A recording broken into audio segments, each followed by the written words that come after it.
Alam mo, dito, handa rin sila. Hindi ka handa. Dito ka dito.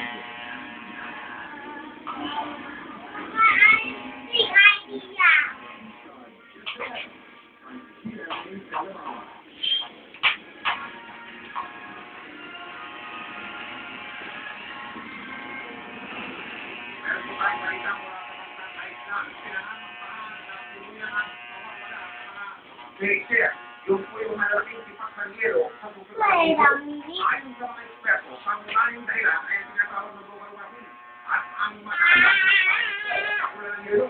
Ang pinakamalaking geyser sa Europa na tutunaw na raw po na 1 metro kada taon. Dapat na ang magiging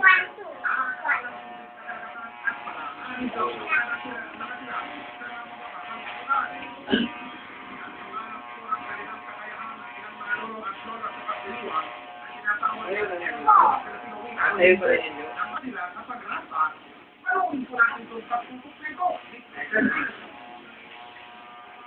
Pinanagbalikan natin pagsama-sama ng mga lolo at lola nitong Sabado para sa pagdiwang ng elderly week. Kasi pa lang silang masasabi na napag-ipasa nga ng panahon na nagandahin ng lola. Buong kinanginan ipinakita ang kanilang golden year na pinatingkad lalo ng makukulay at nalagandahan Simona at Pilipinian na Torino. Pero pinapalahinggang paglampag sa fashion show ang kaya nila lola. Pinaliwan nila ang pagkakutin sila.